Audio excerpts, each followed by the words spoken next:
dive into the complexity in exploring the world of relationships and marriage and the difficulties that comes with it. Today, we're going to be talking about one question that usually does affect a lot of people, and one question that a lot of people do ask me all the time. And the question is this: are arguments normal in a relationship or marriage? Now, I do talk about relationship and marriage intertwined because I believe marriage is a higher level of commitment sort of relationship. So that's why I talk about marriage and relationship as one. I don't separate it, because a lot of times what people experience in relationship is exactly the same, or it's not even far from what a lot of people experience in marriage. It's the same. Once you're together with someone, I think the rules apply, and I know a lot of people are going to agree or disagree with what I'm saying, but it applies. The rules or what people go through in marriage is not different from what people go through in relationship, because marriage is also a relationship. So today, like I said, on Breaking the Enigma show, the topic is: are arguments normal in a relationship? So you can like, subscribe, and also share this video, as well as drop your comments, opinions, or experiences. If you are watching this and you've had an experience similar to this, I would like you to also drop the comments in the comment section, and I will also like to have a discussion with you on that. And so first and foremost, before I dive into this topic and start talking about it, I would like us to really come to understand the meaning of arguments and disagreements. A lot of people don't know that these two words mean two completely different things, and that is where I'm going to be basing my teachings on today. So first and foremost, I'm going to be talking about what disagreements mean. Now, if you can go to Google, you can Google it just like I did. I'm going to be talking about the specific meaning of disagreement. Now, disagreement refers to a situation where people hold different opinions or fail to reach a consensus. It can arise from conflicting viewpoints. It can also arise from different interpretations of different things, and it can vary. It's more like a varying stance on matters or whatever it could be. But disagreement is it's a very friendly debate. It's a very friendly way of airing out your views, your standpoints, and also what you think about a situation. Whereas argument refers to an angry quarrel or disagreement.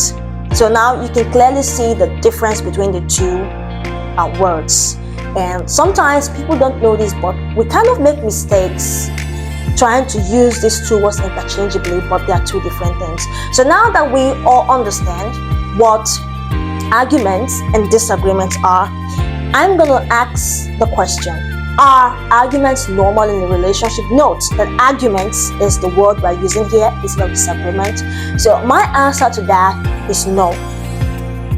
Yeah, I know what a lot of you might be thinking, but arguments are not normal in a relationship.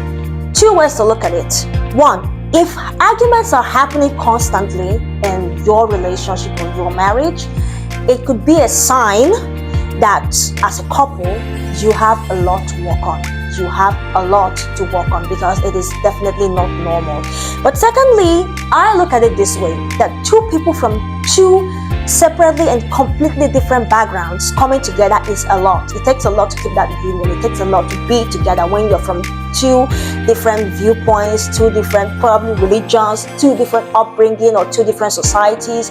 And let's not forget that individual differences too come into play when arguments usually happen in a relationship. But it's not far from what I said. Now, one question that people usually ask me is if it is healthy for couples to argue.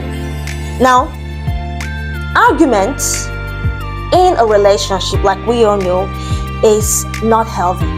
It is not healthy to have outbursts of disagreements and anger, Yeah, so it is not normal. That's what a lot of people don't know. It is very abnormal to constantly to keep having series of arguments or angry disagreements, outbursts of that sort with your partner. It is not healthy, and it shows a lack of understanding and a lack of communication. It is not healthy because it could lead to abuse. Arguments are always the door path or the doorway to conflicts within a relationship, within a marriage. It is always a doorway to abuse. It is always a doorway to divorce. When people are constantly arguing in the relationship, it shows how shallow, it shows how weak the understanding of the both partners are, and how weak the basis of the foundation of the relationship is. So it is not healthy for couples to argue all the time. And in my life, I have seen couples that do not argue.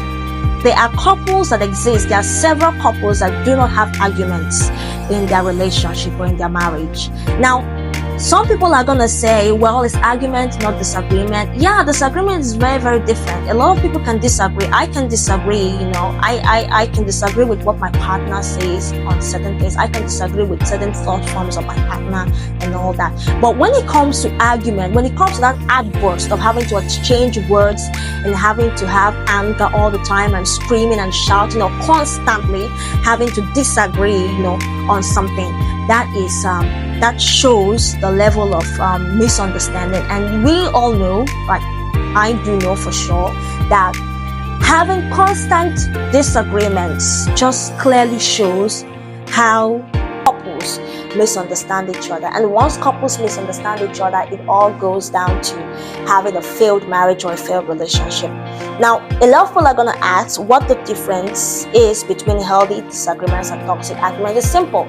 Like I said from the beginning, disagreement is a sort of different viewpoint or different opinions people might have on something, and when people have two different opinions or two different views and they are trying to talk about it and they reach a different standpoint on everything, that's where disagreement usually comes in. So, like we all know, there is a big difference between healthy disagreements and toxic arguments. How do we classify this? Now, healthy disagreement usually involves respectful communication and active listening and focusing on finding solutions to the problem. Those are the three things that consist of a healthy disagreement. Those are three things that consist of a basic disagreement. The thing is, I have a different view and you have a different view as a couple. Now, what determines the health of the disagreement is how respectful I am in my communication. A lot of couples don't know this. When you're having a disagreement with your spouse or partner, you should know how to be respectful, how to convey your thoughts, your views respectfully to your spouse. And a lot of people get this wrong. People just feel that, a lot of spouses just feel that they can walk up with their spouse and try to force their views on that spouse, notwithstanding or not knowing that this person has a different view. So they just feel so entitled. They want to put their views on the person. They want to make sure it's either their views or not. And this is the reason why we usually have arguments. This is the reason why a lot of couples have issues in their relationship and marriage. You have to be very respectful. You have to respect. If you want your marriage to last, if you want to have a fulfilling marriage or partnership or relationship, you must be respectful to your partner at all times. Include knowing how to use words properly, or not screaming or raising your voice to your partner, or not using some sort of profane words. It includes respecting their boundaries. It includes respectfully talking to them, respectfully making them know that they are worthy to, and they are humans, and they are entitled to their own thoughts or opinions and their viewpoints. So being respectful goes a long way. When you see spouses that are not respectful to each other during communication, you can see the issues they have. You could see how violent it can turn and how abusive it turns. But when you're respectful to your spouse all the time, it's easy to walk through. It's easy to walk through the disagreement and come or reach a consensus.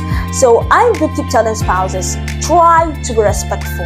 And when you're communicating, communication is all about being respectful. If you're not respectful, if you're not talking calmly to someone, I don't think the person is going to really grasp or understand or even want to listen to what you're saying. So more or less, a lot of people take their spouse or feel like their spouse, doesn't have a say when they're talking, and what they say is right, but it doesn't work that way. If you want to keep a lasting marriage, all you need to do is always be respectful to your partner. Always communicate respectfully. Make sure you are communicating. And communication cannot occur when there's a lot of screaming and shouting and when you're not being respectful, especially in this case of marriage and relationship. You must communicate your doubts, communicate your views. If you have a different view or you have a different opinion, just communicate to your spouse very respectfully. Don't try to force it on them. At the same time, don't be rude. Make them know, hey darling, look, I know this is how you see this situation, but it is better off if you do it this way. I think it's better off if you look at it this way.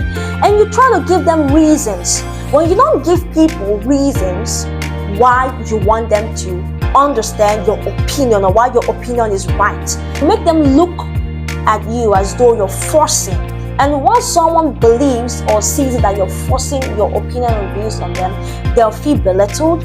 They'll have this urge to fight back and be defensive. And when the other person becomes defensive, of course, that defense is gonna stir up that feeling. It's gonna stir up that constant argument. It's going to stir up that resentment. So how do you enforce a respectful communication? One, the first thing is this. When you're talking to someone trying to communicate, you must try as much as possible to be calm and make the person feel relaxed, because you don't want to get that defensive attitude from them. The only reason why people become defensive in a communication while having a communication with other people is when the other person is trying to portray himself or herself in a way of trying to attack. When you're trying to attack someone, or when you're trying to force a view on someone, or when you're trying to make the person feel stupid or feel lesser or feel less intelligent, that's when you can get that defensive. So when you get the defensive attitude from someone, it all turns into something else, because the person doesn't want to listen any longer. All that they want to do is try to defend themselves and try to look good or try to feel better about themselves, not listening or not trying to understand what you're saying. So what we as spouses must do when we're trying to instigate a communication with our partner, first and foremost, like I said, we must be calm. Secondly, we must also let our spouses know the reason for our views, the reason why we think our opinion should be heard. And not only giving them our reason, we should always and also give them a general reason why we think that our opinion should be upheld over theirs. It's like a general reason. Then thirdly, trying to enforce respectful communication involves letting your partner know that he or she might be wrong for having a different view, if it's a wrong standpoint or a wrong view, but also letting them know that in a beautiful and loving way, in a respectful way, in a way that is not going to make the person feel let down, or in a way that you're not going to talk down the person. So secondly, I talked about active listening. Active listening is very important when having a healthy disagreement, in what consists of a healthy disagreement, or what consists of a disagreement in general. There must be active listening. You can never understand your partner if you're not listening. I realized that with my partner. If I realized that all the while I was having issues with my partner, I realized that the only way we were able to solve that was because we understood and we listened. If you don't listen, you cannot understand your partner. I do that all the time with my partner. I try to understand, I try to listen. And the only way for me to understand him is by listening to him. So that is it. We must always learn to practice active listening. You must listen to your partner at all times. Because if you don't listen to your partner, how are you going to understand them? How are you going to know and understand why they have different viewpoints? How are you going to know your partner better? We must do our best to listen to our spouses. I do that all the time. I used to have issues with my partner until I realized I wasn't listening. Someone has got to listen, and it has to start from you. You must calm down to listen to your partner. You must try as well, even if it's a disagreement, to listen. One person has to listen. If your partner, your spouse, realizes that you're not listening to them, you're going to have less than what you bargained for. Everyone wants to feel like they're being listened to, and you also must play that role. Now, apart from being an active listener to your spouse, and apart from having a respectful communication, you must also focus on finding solutions. That is the basis of having to disagree on something. You have to disagree to agree.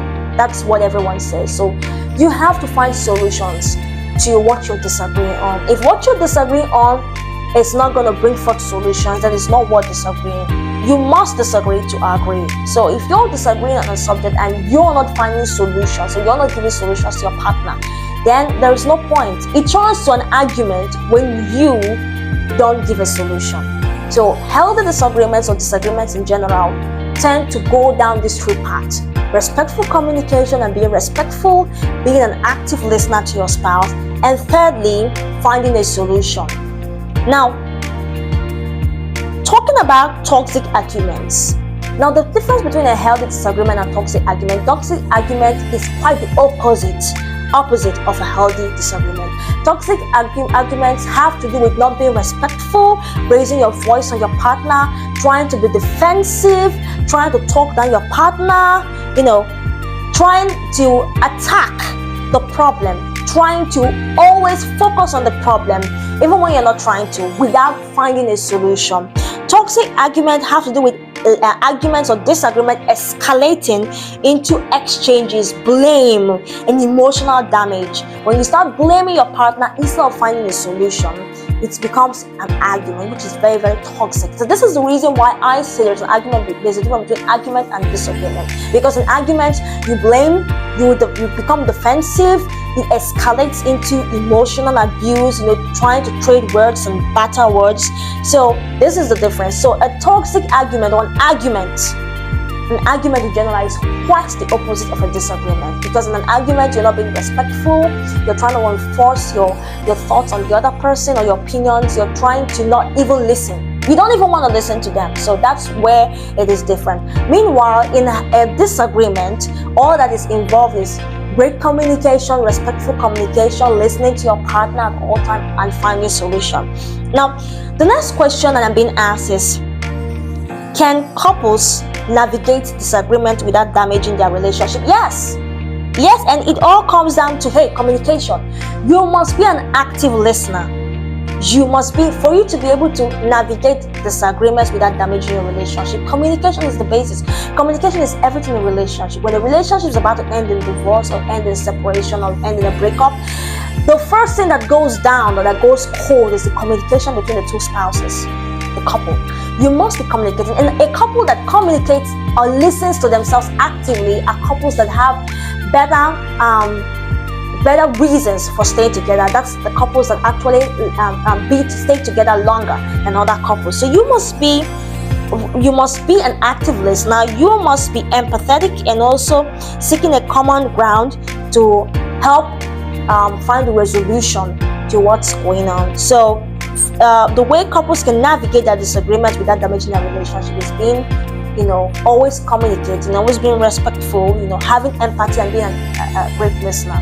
You must always be empathetic towards your partner. Very important. You must show empathy, a great deal of empathy. Make your spouse understand that he or she is going through what he or she is going through, and it's natural people go through it, and you understand that they're going through that, and you understand how they feel being in that situation, and you understand what their outbursts are, and you just understand what's going on. You must always let your partner know that you're with them and you can feel their pain. After all, that's exactly what consists of a healthy marriage.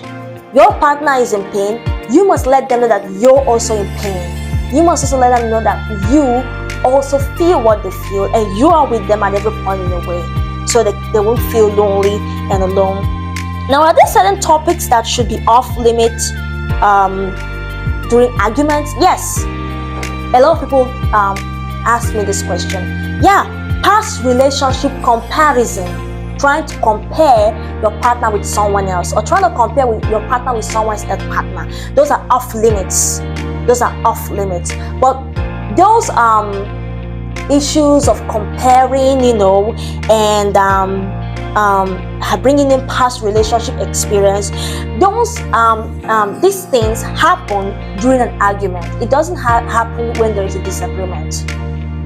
It doesn't. It's always when it comes to this point where couples have to argue over everything, when they're having this heated argument and quarrel, or that's when comparison comes in. That's where bringing in past relationship, personal insecurities, family issues. 4 things.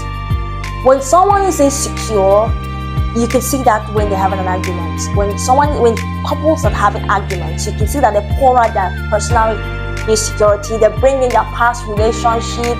They try to make the person feel less of themselves by comparing them with other people's partners or with someone else, and that is really, really terrible. Once that comes in an argument, everything can go south from there. It can fight, it can turn into a fight, it can turn into a quarrel, it can turn into a heated trading of words and all that. And we know that it's not good for a relationship. Once a partner starts bringing this negativity to the relationship, you can be sure that it's not going to end well. Should couples establish ground rules for arguing? No. Couples shouldn't even argue in the first place. So I don't see any reason why ground rules should be established. The ground rule you need in your relationship is not to argue at all. Yes, it's normal to disagree. I like A as an alphabet. You might like Z as an alphabet. That doesn't mean that we have to argue about it. For the fact that I like A and you like Z, that just sees that we are disagreeing already. So in a disagreement like that, I can sit you down, you can sit me down and say, hey, this is the reason why my favorite alphabet is A and this is the reason why my favorite alphabet is Z. The same thing with food, because I see a lot of couple argue, so I would like to use food as a very good example. Now, I like apples and you like oranges. Maybe my partner likes oranges and I like apple. First and foremost, we are 2 different people, so it's normal for us to like different things. A lot of couples don't understand. People feel that we make perfect couple when we like the same thing, we have the same interests, we have similar views or something or whatever it is. That's not what the perfect relationship or marriage is all about. It is normal. It is, hey guys, it is not abnormal for 2 people to have different views. It is very normal because I'm from a different background. I'm from a different upbringing. I grew up in a different family with different family values. So it varies. Now, if I like apple, my partner likes orange, fine. We can sit and talk about it. That's where respectful communication comes in. That is where active listening comes in. My partner is going to tell me, I like oranges because of this, and say, I like apples because of this, and this is the reason why I like apples. And he will say, this is the reason why I like oranges. And I say, okay, fine. So what are we going to do? Since you like oranges, I don't like oranges, and I like apples and you don't like apples, how are we going to balance that and still be normal and still keep a normal love, romance, atmosphere? And that's where finding solution comes in. Okay, we can both have our fruits in one plate. We can have my orange, we can have my apple, and we can also have your orange on the same plate. So what's going to happen now? We can still eat our favorite fruits from the same plate. Yeah, that doesn't mean you have to eat. That doesn't mean you have to eat apples if you don't like it, and that doesn't mean that I have to eat oranges if I don't like them. What we're gonna do is to eat our favorite fruits from the same plate. We're gonna have the apple and the orange side by side on one dish, and you're gonna take your orange, I'm gonna take my apples. And hey, it's normal. So we eat it together, we laugh about it together, and we also understand that this is the reason why I like orange and why I like apple and he likes oranges. So in that case, yeah, it's cool. So understanding that differences can come in and will come in, and it's normal to walk over the differences is what makes romance and what renews romance in a relationship.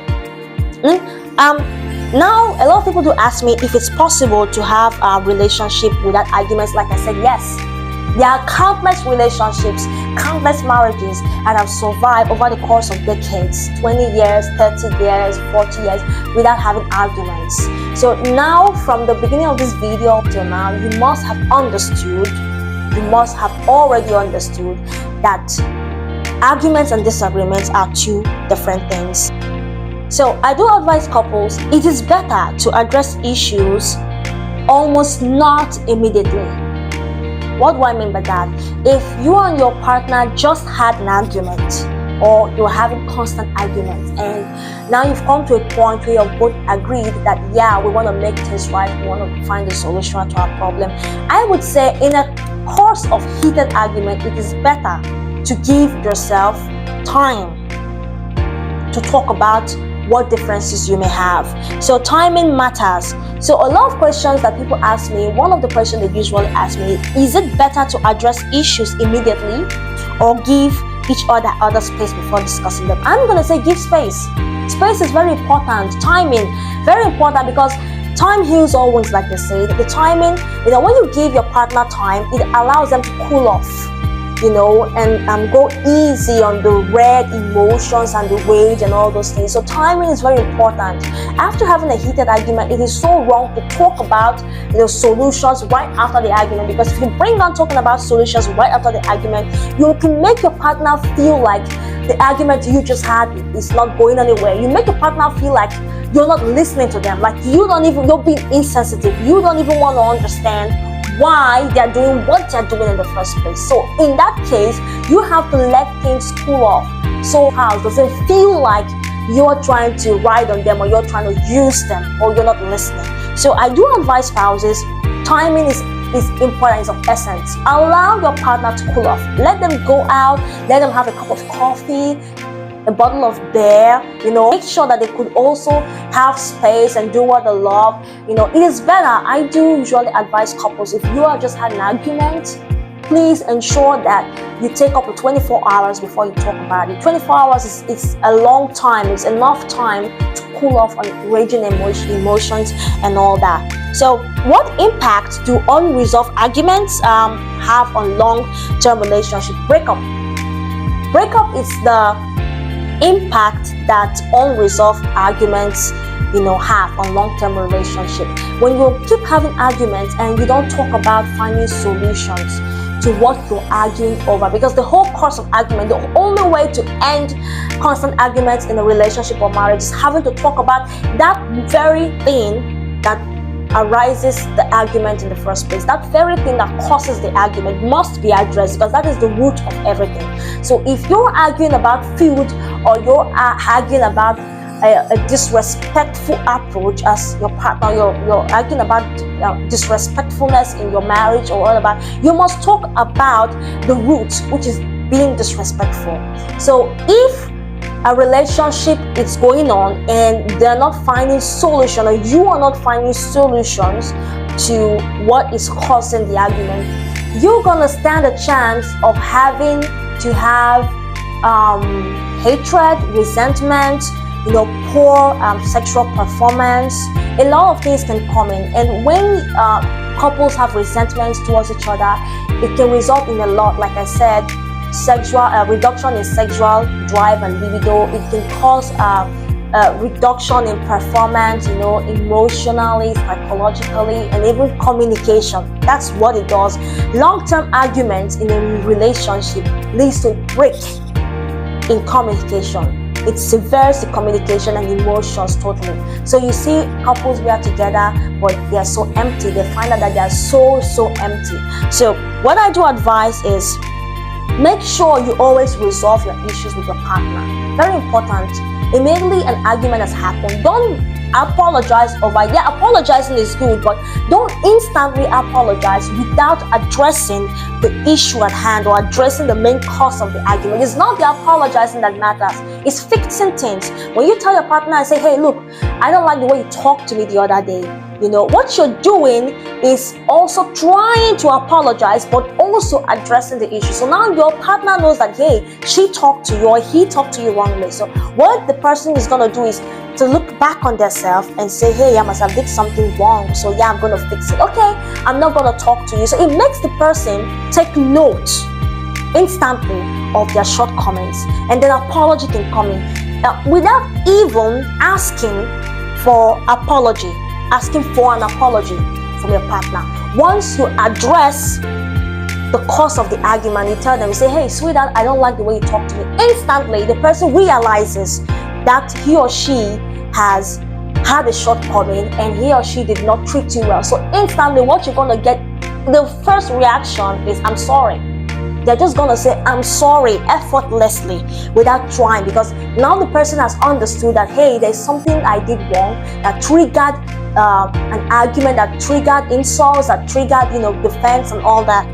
So I do advise couples to also resolve their issues and the arguments so they can have proper communication. Unresolved issues can stay there, linger. They're just like a rat in a cupboard. They can stay there for years, breeding and having children till you have millions of rats. And by the time you have millions of rats in your house, of course, you all know what can happen when you have millions of rats in the house. It's going to tear down the whole place. And so unresolved arguments are harmful. So harmful. So harmful. It's not about apologizing to your partner when you do something wrong.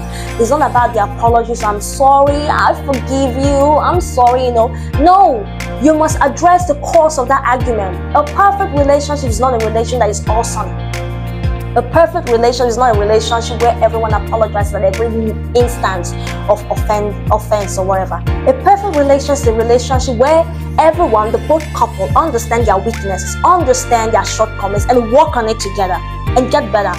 Each time your partner tells you that they are being offended, and you make yourself better, and you tell them you're being offended and they make themselves better, you have a chance of having a perfect relationship, because then you're learning to understand this person. It's a gradual process. You're not understanding what the person likes and what the person doesn't like, and in that case, you're making a stronger bond. You're creating a stronger communication pattern. You're making your partner feel so safe and secure around you. You're making your partner trust more in you and rely on you, and make you understand that they are for you. When you have this communication and it's perfect, a lot can go right. A lot will always go right, and that is the secret.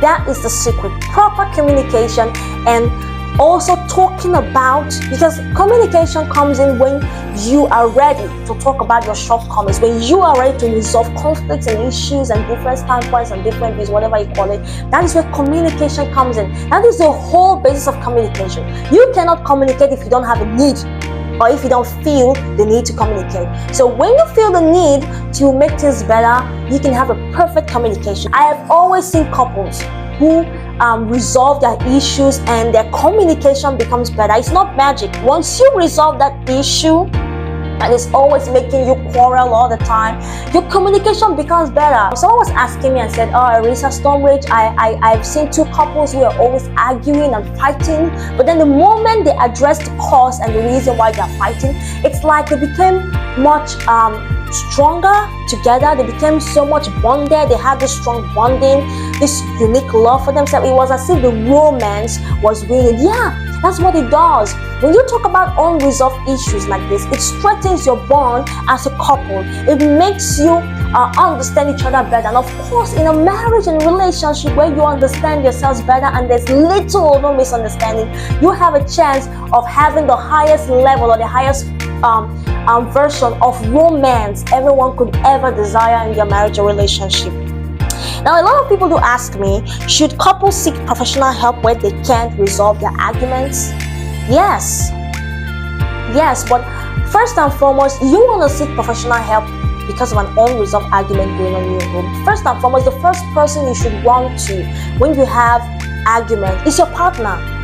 Like I said, it all boils down to your partner, because When you don't talk with your partner, when you don't have a proper communication going on with your spouse or partner, what's going to happen is when you go out there to seek professional help, it's going to feel like a betrayal to the other person. The other person is going to feel betrayed, let down. The other person is going to not want to trust you because they will feel that you're taking out their marital issue, you're taking out your relationship issues to the public, to someone else. Meanwhile, they are there. So I do always advise couples, please do talk to your partner in a case of argument.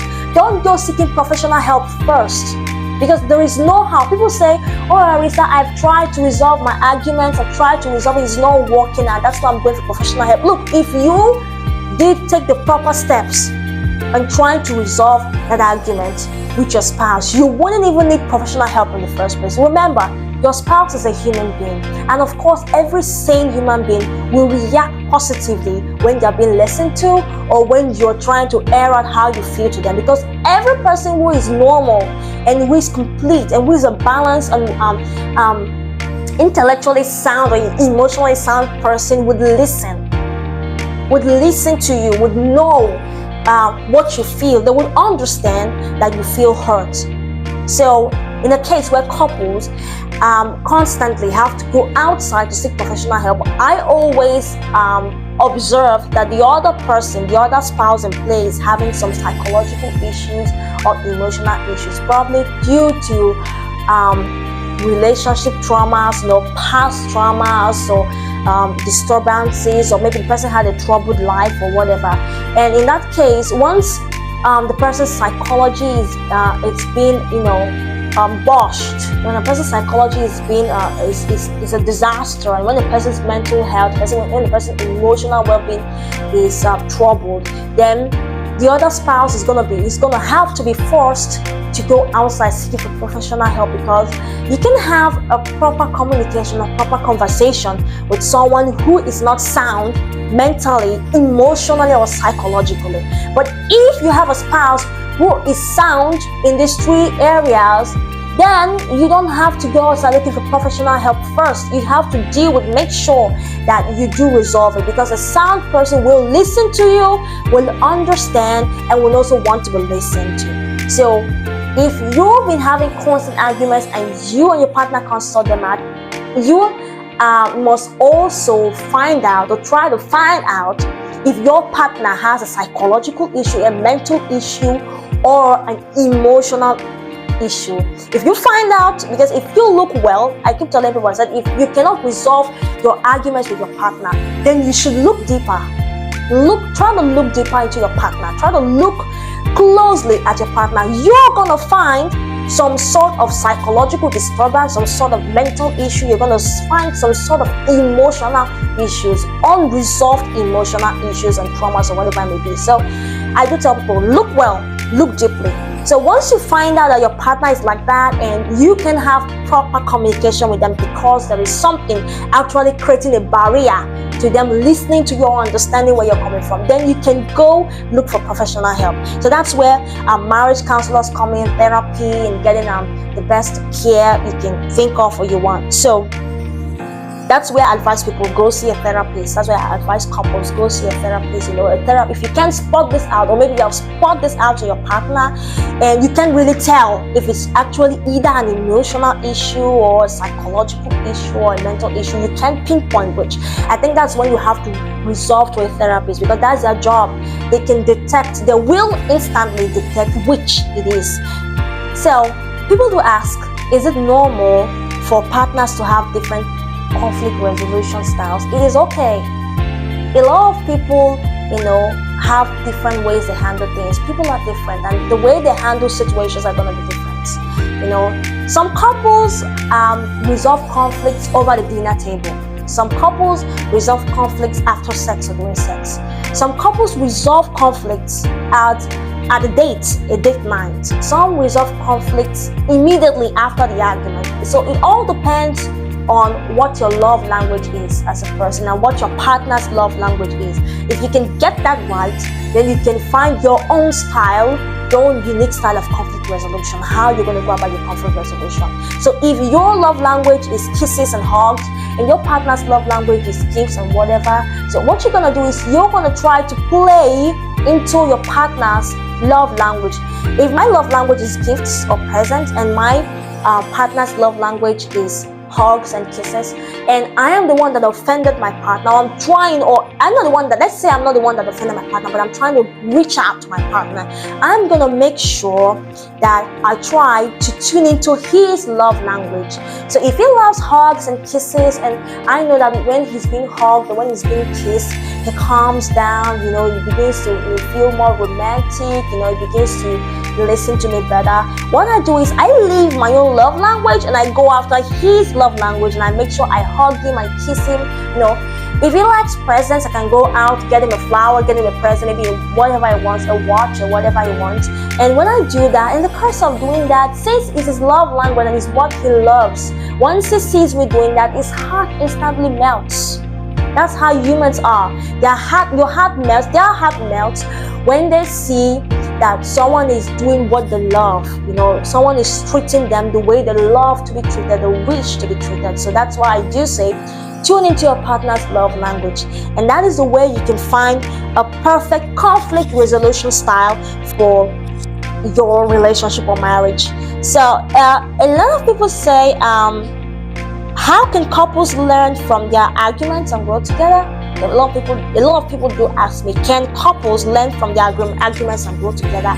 Because someone walked on me and said, Aerissa Stormrage, I don't think partners or couples who argue all the time can learn from their arguments and grow together. And the reason why I think of it like this, because once arguments are going on in the relationship, there is every tendency that they're going to break up. And I said, yes, when arguments are so common in a relationship or marriage, the end result is always breaking up or divorce. But it's something I'm going to tell you. Once couples realize that, yeah, we are arguing, this is the cause of our argument, what they can do is they can decide to resolve the cause of their constant arguments and also learn from it. I gave an example, an instance where a couple was arguing earlier. The couple kept arguing over and over and over. So the instance I gave was, if the couples can resolve and pick out the cause of their argument, and the person walks up and say, hey, you talked to me disrespectful today, and the other person say, me? How did I talk to you disrespectful? Okay, I'm sorry, I'm not going to do it again. There you go. There you have it. You can see conflict resolution coming in slowly and slowly. And instantly, when you tell your partner, what you feel made them react that way, or how they acted towards you that made you react that way, what happens is there is a sort of learning going on between the both of you, because now you understand yourself. You now understand and know better. You know your partner better. You already know that, yeah, my partner doesn't like to be talked to anyhow. My partner doesn't like to have someone raise their voice at her. So that's the learning process. Immediately a couple resolves their conflicts, instant learning is assured, because the process of resolving a conflict is a process of learning. Learning is an automatical process. It's so automatic. Learning during a conflict resolution is automatic. It comes. It's not forced. It is not. You don't have to beg for it.